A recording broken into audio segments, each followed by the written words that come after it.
Hello, my beautiful people. Welcome back to my channel. Yes, it has been a while I talked to you guys. If you're seeing me for the first time, my name is Joyce Anyanwu. Yes, my people. It has been a tough one with Rivers State Governor. Yeah, as we all know that Tinubu suspended Rivers State Governor and House of Assembly for 6 months and replaced other people. So a lot of people has been coming out saying that it's not right, that Tinubu don't have right to suspend a sitting governor, that it has not been done in anywhere and is not in Nigerian constitution. Anyway, I have a I want us to watch Arise TV, where Charles will be interviewing Mr. Tony Ubani. Yeah, Charles will be asking Tony Ubani some certain question concerning this suspension. So a lot has been going on. Although I've been following everything, I've been watching from time to time because I was not feeling fine. That is why I just stay away a little bit. So please, as you watch, drop your own opinion in the comment section. What is your thought? Is it right what people have been saying that it's not right of Tinubu suspending a sitting governor, that he is not done anywhere? So anyway, my people, let's just watch this video together. Drop your own opinion. Please subscribe to this channel. Then I will come back and just talk about it. It'll likely be settled in the Supreme Court as the governors from the main opposition PDP legally challenge the imposition. So justices will now hear their complaints that imposing a state of emergency in Rivers State violates the Nigerian constitution. Members of the Ijaw youth movement have also asked the ECOWAS Community Court of Justice to set aside the suspension of elected officials and the removal of democratic structures and institutions in Rivers State by the Tinubu government. Both the popular Kwankwasia movement in Kano and its mentor, the former NNPP presidential candidate and former governor Rabiu Kwankwaso, have described the state of emergency as illegal and unconstitutional. And more than 300 civil society organizations have added their powerful voices, saying the move is not only unconstitutional but anti-constitutional, an abuse of the presidential prerogative. Well, for more on this, I'm joined now in the studio by Anthony Ubani, who is the Executive Director of Fix Politics and spokesman of the more than 300 civil society groups that have come together to question the legality of President Tinubu's decision. Thank you very much indeed for coming in. Thank you for having me, Charles. I wanted to explore a particular phrase that came up in your declaration on behalf of the more than 300 civil society groups of opposition to the state of emergency. You said it was not only unconstitutional but anti-constitutional. What did you mean by that? Clearly, it is unconstitutional, but it's also against the Constitution of the Federal Republic of Nigeria. When you look at the issues, why do you have all this furore? Past presidents have spoken.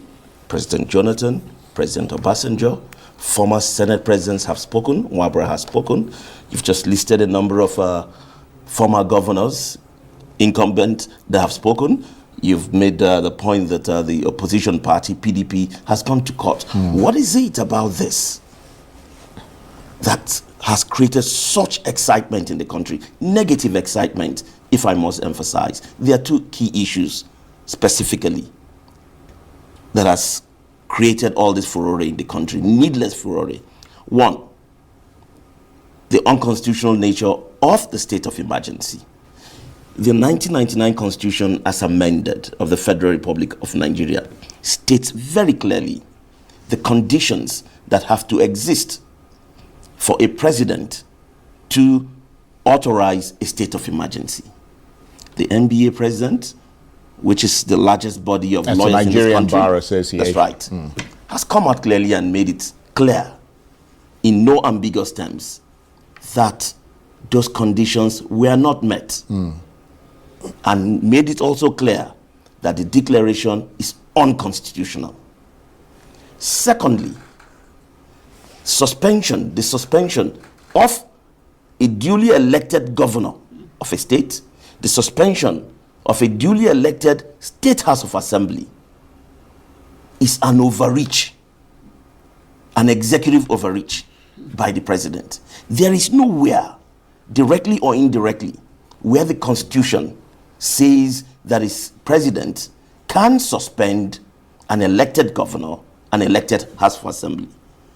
So, I mean, when you see this kind of situation, what the signal and the optics of it is very clear. If we allow this to go, then the political class will be emboldened. What's going to happen tomorrow? Perhaps the president wakes up and suspends 24 governors and 24 House of Assembly, and anoint some military administrators to take over. We might as well go back to military rule and know that we are back in military rule. Now, one of your CSO collegiate groups, SERAP, has taken the Tinubu government to court over the state of emergency. There's a lot of talk about, whether it's going to be taken out on sort of technicalities. Are you optimistic that you'll get a fair day in court and that the court will take your argument seriously? We are very optimistic. We did make the point, if you listen to our statement at the press briefing, that we now expect that there will be multiple court cases, multiple litigations. And we did call on the judiciary to ensure that these cases are attended to on their merit and not on technicalities. This is a constitutional issue. Take note that in the history of our democracy, no sitting president has removed a sitting governor of an opposition party by whatever means, whether by state of emergency or whatever you want to call it. So this is the first time this is happening, that a sitting president of another party goes to a state governed by another party and removes an opposition governor. This is very, very dangerous for our democracy. If the president is not called to order, the National Assembly called to order, and this decision is reversed. Many Nigerians keep in the back of their minds the possibility, indeed probability, as some would argue, that legal pathways may not necessarily correct this move. What are you most afraid of now? What you've just stated clearly is a legitimate fear for us to have, given the past behavior of the judiciary, with some of the very curious rulings we've had from the judiciary. But we believe that based on precedents, this is not the first time we are having a state of emergency in Nigeria. The judiciary has ruled severally on this matter. So there are precedents in this matter. It will be difficult to see how the judiciary will invent, and I use that word deliberately, a ruling that will sustain this state of emergency. Because for you to come up with a ruling that will sustain it means you are throwing the Constitution away. Section 305 has zero ambiguity. Zero ambiguity. It's very clear. Section 188 is also equally clear. How you can remove an elected governor, how you can remove an elected House of Assembly. So I don't know, maybe they want to reinvent the 1999 Constitution, or what magic they are going to do to be able to sustain this state of emergency. Given the clarity of that Section 305 and the clarity with which you articulate the issues around that Section 305, what do you think this emergency rule move is all about? Do you agree with the opposition who say that this appears to be an attempt to take over the structures of an important swing state ahead of 2027? I mean, they're calling it a political coup. Exactly. We did call it the same thing. We called it an executive coup. It is a coup, clearly, because anytime you dismantle democratically elected governments, it is a coup. It is a coup. When the military does it, we call it a coup. If a democratic president does it, it still is a coup. The point is clear. And I believe if you listen to all of the commentary across the nation, whether former presidents, whether public opinion leaders, whether ordinary citizens, whether partisans, it is clear that this has nothing to do with the well-being of citizens. It has nothing to do with the well-being of democracy, of the polity of Nigeria. This clearly, it's about 2027 politics. It is dirty politics leading to 2027. So given all that, I mean, how big a political moment is this then for Nigeria? Huge. It is huge. It is huge. And that's why citizens are rising up. That's why civil society is rising up, because we're not going to allow this to stand. It's unprecedented in our democracy that a president will overreach in this particular manner. Clearly, if you follow what has been happening in the polity, you can see that there's a falling out with some of his initial supporters, particularly from the northern side. Right now, nobody is even sure what is happening between the president and his vice president, if they're even on talking terms. If you follow the news reports that you journalists put out, it appears that the North is not very happy with the president. What did the president win the 2023 election with? The lowest margin you've had in the history of Nigeria. Approximately about 8 million votes. Didn't even get to 2 digits. He lost Lagos, lost all the major capitals of Nigeria. And his bulldog, Wike, managed to give him... That's Wike, yes, the minister of Abuja. Who was then governor, managed to give him River State. Although every reasonable Nigeria believes they lost that state. And so clearly, if you look at it from a political point of view, the permutations are very clear.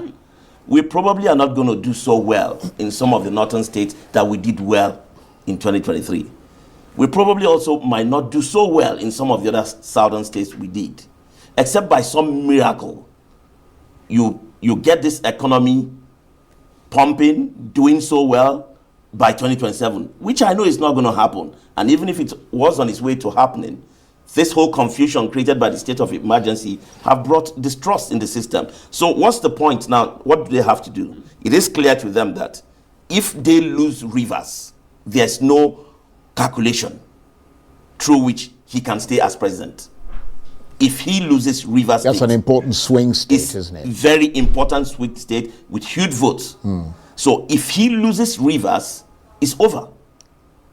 Because it's very clear right now that he is not going to get the same quality of votes he got from the North come 2027. It becomes critical that a southern state like River State should be consolidated, to use the language of the politicians, by all means. It's a do or die affair. So we must keep River State within the APC.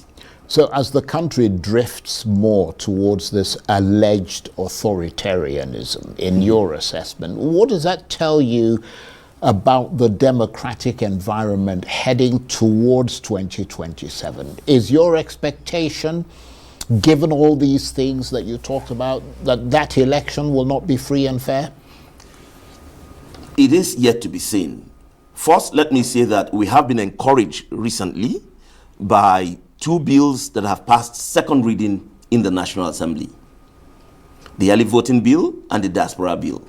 These are bills that, if they do pass, and we believe they will pass, will increase the space for citizens to vote, make it easier for citizens to vote, bring in more people, and anything that enlarges the democratic space is good for democracy. Yeah, but some would argue that they can't even, I mean, INEC has enormous difficulty managing the votes within Nigeria? What more when it's sort of in another country altogether? Yes, you have a point there, but don't forget the early voting bill has nothing to do with the diaspora bill. That will allow a whole lot of people, particularly first responders and other workers, to be able to vote before the election per se. So basically it's going to increase the pool, and that is very, very important. But coming back to your question specifically, I think that it's impossible for any objective, honest, and fair analyst to postulate that the elections are going to be free and fair.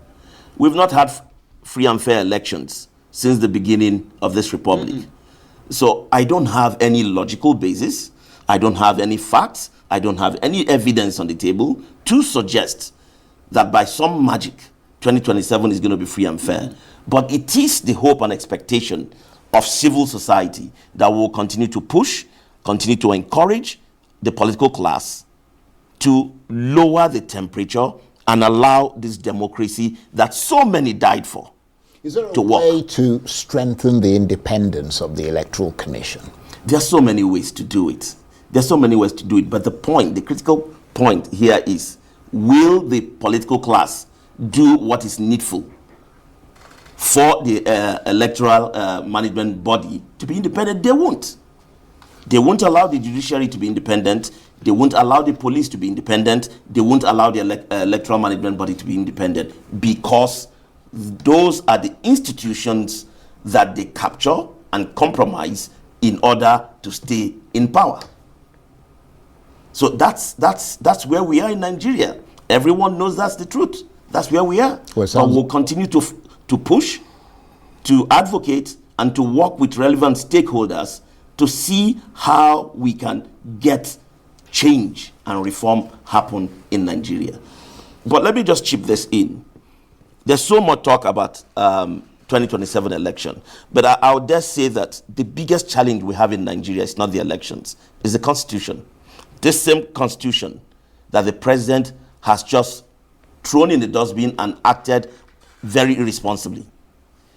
Until we have the courage, the conviction, and the character to move forward, particularly through the National Assembly, to have a change of constitution. Mark my words, not an amendment of the constitution, but a change of the constitution. It's difficult to see any scenario how this country will move forward. But some would argue that it is much more important, perhaps more fundamental, to have a root and branch reform within the political class, because I mean the constitution as you have it, you've talked about how ineluctably clear section 305 is, and yet people have gone and done whatever they want to do. So I mean the constitution is just a document. It is a document. It's about how you interpret that document and implement that document, isn't it? I agree with you, but you see, the constitution is the ground norm. This is what defines how we live together as a people. This is what defines how we function. This is what supports our democratic arrangement. Now, if you look at the Constitution, that's really a conversation for some other day, but if you look at the Constitution, it is flawed in so many ways that you can't begin to think. I mean, why do you think every year, once a new government comes in, the National Assembly sets up this constitutional review panel, they will take one or two pieces here. How long are you going to do that? 20 years, 40 years, 60 years? The Constitution is fatally flawed. Corruption in Nigeria is supported by the Constitution. Ethnic divisions in Nigeria is supported by the Constitution. Religious divisions is supported by the Constitution. There is hardly anything wrong with Nigeria that the Constitution does not tacitly or directly support. Or at least ambiguously. That's right. You need a constitution that the people can say, yes, we the people have put together this constitution for ourselves. And that is not what it is. Yeah. No Nigerian owns that constitution. No Nigerian believes in that constitution. As you said, that is a whole program. Right. That constitutional review, but very important, and it brings up other issues such as restructuring and all the rest of it. But let me return to the issue under discussion, which is River State and the imposition of the state of emergency there. Let me turn the clock to 6 months from now, when hopefully the state of emergency has come to an end. What do you see then in terms of a political wellness check for River State? If there's going to be peace in River State, if there's going to use your own phrase, political wellness, a number of things will have to happen. The president will have to demonstrate ethical and transformational leadership. In demonstrating that kind of leadership, it means he must be objective and not take sides, not be a partisan in River State. Clearly, from everything that has happened from 2023 to date, the president is partisan in River State. Number two, in following up with what I have said, he has to call the Minister of FCT to order. He has to call him to order. The Minister of FCT is the only official he has the constitutional right to fire. And guess what? He has not done that. The governor, who he has no constitutional ground to fire, is who he has fired. Well, he's suspended. Or he's suspended.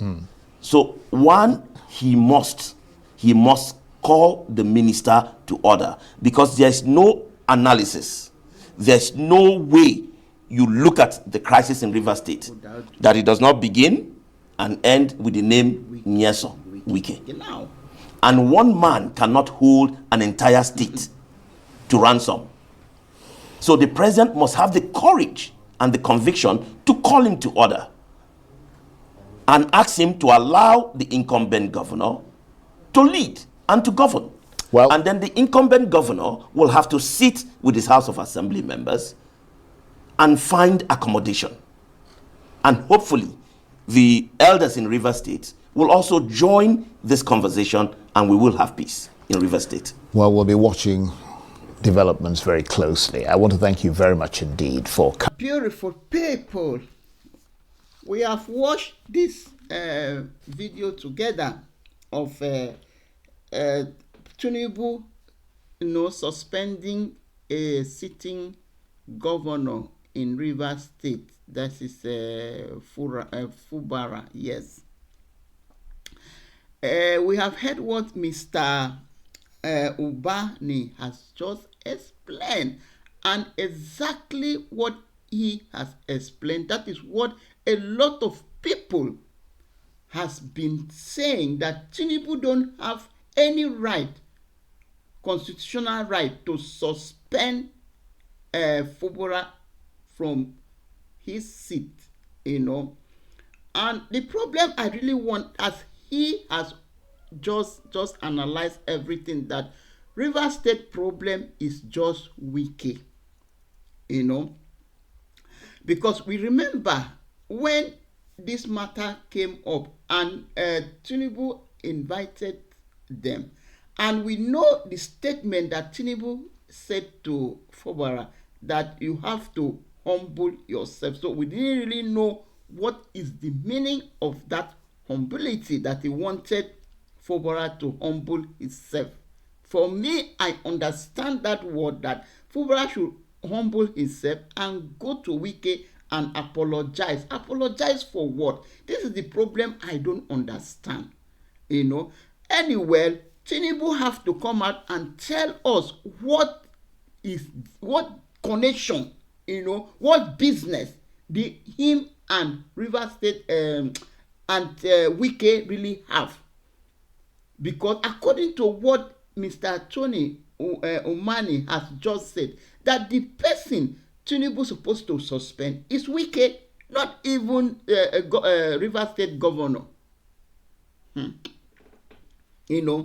And what that really makes me that really caught my attention is that the word, the statement he made, that since the the beginning of this